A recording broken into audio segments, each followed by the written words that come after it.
الرحمن الرحیم قال رسول اللہ صلی اللہ علیہ وآلہ وسلم انا مدینۃ العلم وعلی بابھا۔ محترم و معزز سامعین، السلام علیکم ورحمۃ اللہ وبرکاتہ۔ سلسلہ گفتگو ادبیات ناج البلاغہ رجب اور مرجب کے حوالے سے 4 صدی ہجری میں عظیم عالم دین سید رضی علی اللہ مقام الشریف نے اس کی تالیف کی۔ 1000 سال کے عرصے میں باقاعدہ ایک شعبہ علم بن گیا جس کو ہم ادبیات ناج البلاغہ کے نام سے یاد کر سکتے ہیں۔ شروحات لکھی گئیں، نثری تراجم لکھے گئے، منظوم تراجم لکھے گئے، ملحقات لکھے گئے، مستدرکات لکھے گئے، استناد پہ کام ہوا، اس کے رجال اور روات پہ بات ہوا، اس کے منابع اور ماخذ پہ بات ہوئی، مصادر پہ بات ہوئی، استناد پہ بات ہوئی، حتیٰ کہ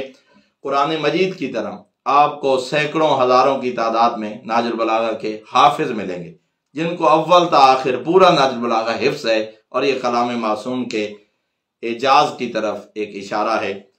اور سب سے پہلے جو شرح مؤلف کے بھائی سید مرتضی علم الہدا نے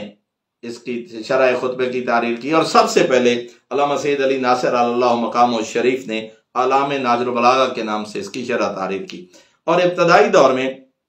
جو شروحات تحریر کی گئیں ان میں سے سب سے معروف شرح قطب الدین راوندی کی منہاج البراءہ فی شرح ناج البلاغہ 3 جلدوں میں تحریر ہوئی۔ منہاج البراءہ کے نام سے 2 شروحات ہیں، یہ ایک ابتدائی جس کو بنیادی مصادر میں سے سمجھا جاتا ہے، اور بعد ازاں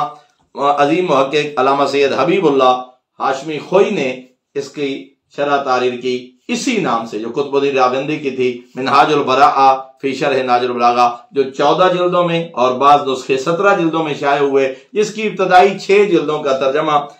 ماضی قریب میں وفات پانے والے علامہ شیخ محمد علی فاضل علی اللہ مقام الشریف راجن پور والے، خدا ان کے درجات بلند کرے، اس عظیم عالم دین نے اس کو اردو قالب میں ڈالا، اور یہ اگر مکمل ہو جاتی شرح تو یقیناً ایک بہت بڑی خدمت ہوتی کہ یہ عظیم سرمایہ اردو زبان میں ہم تک پہنچتا۔ دعا ہے کریم اللہ ان کے درجات بلند فرمائے، اور انشاءاللہ کسی صاحب علم کے ذریعے، ظاہر ہے کہ یہ علم کی میراث ہے، انشاءاللہ ہم امید کرتے ہیں کہ کوئی صاحب قلم اس کو اردو قالب میں ڈال کے مکمل کر کے قوم تک پہنچائے گا۔ اور میرے محترم سامعین، اگر ہم بات کریں اس کتاب کے حوالے سے تو 5ویں سے 10ویں صدی ہجری تک 131 خطی نسخے صرف برصغیر پاک و ہند میں پائے گئے ناج البلاغہ کے، اور علامہ بزرگ تہرانی نے بہت بڑی خدمت سر انجام دے گئے۔ الذریعہ الی تصانیف شیعہ میں 100 شروحات کا ذکر کیا ہے، 100 شرح۔ بعد میں الغدیر کی 4تھی جلد میں، جس کتاب کا میں نے گزشتہ گفتگو میں ذکر کیا تھا،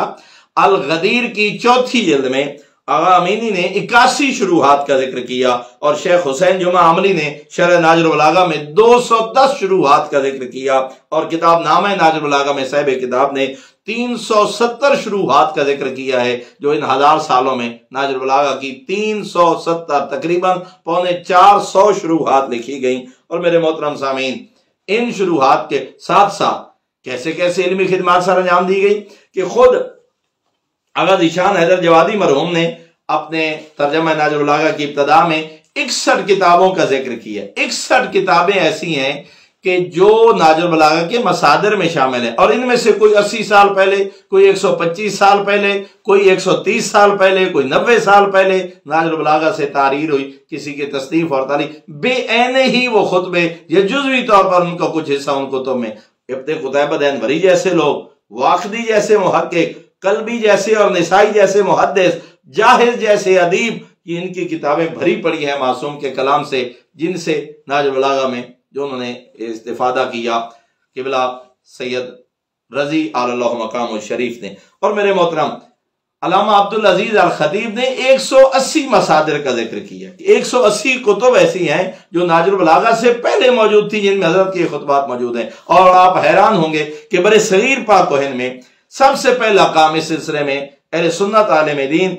امتیاز علی خان عرشی رامپوری نے کیا، اور یہ استناد ناج البلاغہ کے نام سے انہوں نے کیا، جس کی تعریف بھی ہو چکی، عربی زبان میں ڈالا جا چکا، کئی زبانوں میں ترجمہ ہو چکا۔ استناد ناج البلاغہ کے نام سے انہوں نے کام کیا، اور بعد ازاں علماء نے اس پہ بہت زیادہ، حتیٰ کہ اس کا ملحق ناج البلاغہ تحریر کیا۔ احمد بن یحییٰ نے، یہ ہمیں 5ویں صدی ہجری کے شخص ہیں، اور 559 میں انہوں نے وفات پائی، ملحق ناج البلاغہ کے نام سے۔ بعد میں کتب احادیث کی طرح اس کے مستدرک بھی تحریر، مستدرکات المصباح البلاغہ 2 جلدوں میں تحریر کی گئی کہ مستدرکات اس کے اکٹھے کیے گئے، اور بہت بڑا ایک تحقیقی کام سید حسینی جلالی نے نہج البلاغہ کی مستند کے حوالے سے 3 جلدوں میں بہت بڑا ایک ایک خطبے کو اور ایک ایک خط کو اور ایک ایک حضرت کے کلمات کو انہوں نے ذکر کیا۔ اور میرے محترم سامعین، صرف اتنا نہیں ہے بلکہ موضوعات کے لحاظ سے اگر ہم دیکھیں تو آغا علی انصاریان نے الدلیل علی موضوعات نہج البلاغہ، آپ موضوع کے لحاظ سے دیکھنا چاہتے ہیں، موت پہ حضرت نے کیا فرمایا، دنیا کی بے ثباتی پہ حضرت نے کیا فرمایا، زہد کے بارے میں حضرت نے کیا فرمایا، علم کے بارے میں حضرت نے کیا فرمایا، سیاروں اور ستاروں کے بارے میں حضرت نے کیا فرمایا، علم نجوم کے بارے میں حضرت نے کیا فرمایا، قرآن کے بارے میں حضرت نے کیا فرمایا، سید الانبیاء کے بارے میں حضرت نے کیا فرمایا، اہل بیت کے موضوعات کے حوالے سے آپ کو الدلیل ایک بہت خوبصورت کتاب ہے، اور اس کا اردو زبان میں بھی ترجمہ ہو چکا ہے جو امامیہ پبلیکیشن کی طرف سے شائع ہو چکی ہے، اور یہ ایک بہت بڑی کتاب آغا علی المشکینی کی الہادی الی موضوعات نہج البلاغہ،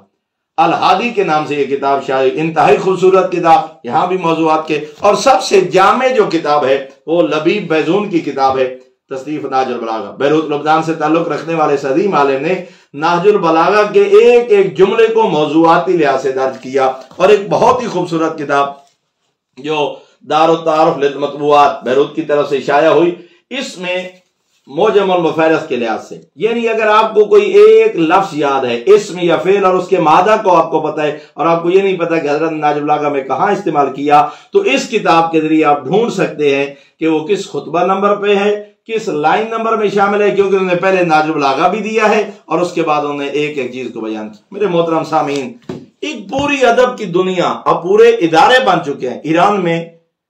حتیٰ کہ میں آج پڑھ رہا تھا سید محمد حسین رضوی لکھنؤ کے ایک عالم دین تھے، اتنے عاشق نہج البلاغہ تھے کہ انہیں اپنے گھر کا نام ہی رکھا ہوا تھا نہج البلاغہ ہاؤس،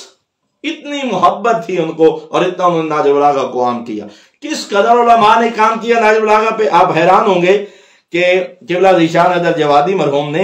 ابتدا میں اپنے کتاب مشتملات خطبات کے حوالے سے ذکر کیا کہ جہاں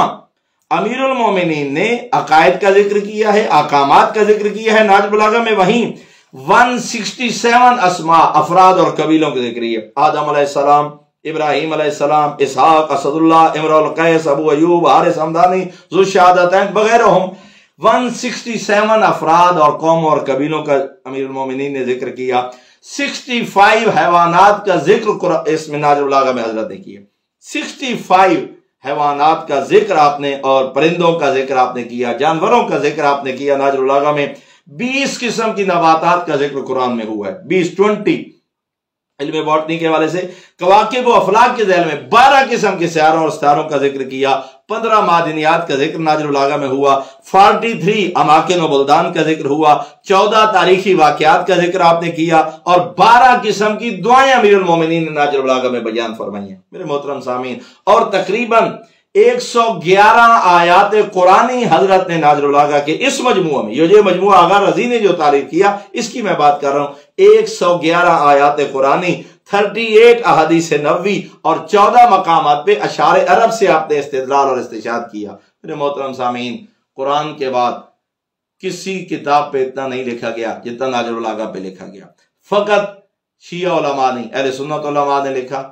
اور حتیٰ کہ غیر جار جرداق نے روائے نہج البلاغہ کے نام سے کام کیا ہے حضرت کے اس کلام پہ، اور کتنے لوگ، جنرل کوفی عنان نے اقوام متحدہ میں یہ چیز، جنرل سیکرٹری جو تھے اقوام متحدہ کے، انہوں نے باقاعدہ حضرت کے خطوط کو، اور بہت سارے انشاءاللہ میں کوشش کروں گا مزید ایک گفتگو میں قرآن نہج البلاغہ پہ ہونے والے کام اور جو سلسلے جاری ہیں ان کو آپ تک پہنچایا جائے۔ اصل مقصد یہ ہے کہ کاش اس قیمتی سرمایہ کی طرف ہم متوجہ ہو جائیں، اور یہ جو فساد و بلاغت کا ٹھاٹھے مارتا ہوا سمندر تاریخ کے سینوں میں ہمیں محفوظ ہو کے ہم تک پہنچا ہے، کاش ہم اس کو پڑھیں، پڑھائیں، آنے والی نسلوں تک پہنچائیں۔ شاید کوئی ایک پروگرام تو نہج البلاغہ پہ منعقد کیا جائے، شاید ہر دن کی، سارے دن کی مجلس میں کسی ایک خطیب سے نہج البلاغہ سنا جائے، رجب المرجب میں کوئی کانفرنسیں مقرر کی جائیں، نہج البلاغہ کو عام کیا جائے، لوگوں تک پہنچایا جائے، حضرت کے کلام کی شرح اور حضرت کے کلام کے مفاہیم کو سمجھا جائے، تاکہ عالم علم لدنی کے اس کلام کی اہمیت لوگوں پہ واضح ہو سکے۔ دعا ہے کریم اللہ ہمیں نہج البلاغہ پڑھنے، پڑھانے اور سمجھنے کی توفیق عطا فرمائے۔ والسلام علیکم ورحمۃ اللہ وبرکاتہ۔